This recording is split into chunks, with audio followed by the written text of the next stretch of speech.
No, thank Fred. Actually, I thought lawyers were going to come arms up saying Mtuwetu is targeted, the normal Kenyan way of defending corruption and corrupt leaders.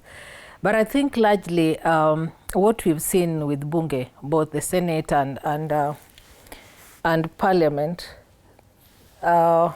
is not something isolated.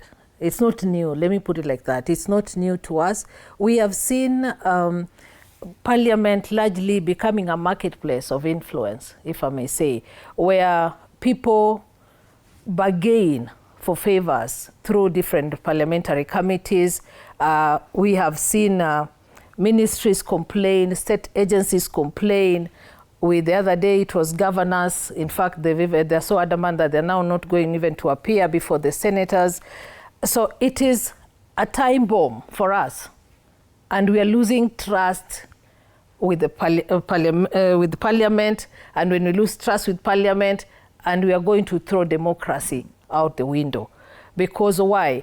When we lose trust with our parliament, parliament is where we safeguard public interest and resources. These are people who oversee legislation, they oversee the executive, and also legislate some of these policies. So when you bribe your way for even a policy or any bill to pass, for example, then where does that leave the country? Mm-hmm. Are we going to continue seeing ourselves bribing our way through in each and everything, or this we should just accept that this has become a system that we now have to operate under this new system where we have to bribe our way through? So seeing what happened in Parliament yesterday, that the Deputy Speaker now pronounced suspension of Wamboka's case, for me, it's not something that I would want to really celebrate, because we should ask ourselves, why did it take long, 9 months? The former chair of NCIC even left office. Mm-hmm. We have now new commissioners within NCIC. Are we going to see a similar trend, that something is brought before Parliament and then it takes forever for even a ruling to come out, or even a judgment of such kind to come out through the Speaker's panel?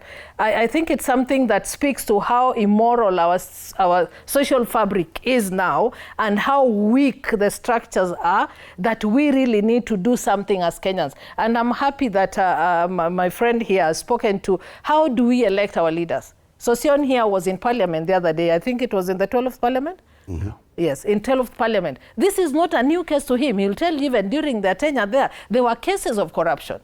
But were they picked up and were they dealt with conclusively, mm-hmm, and actions taken?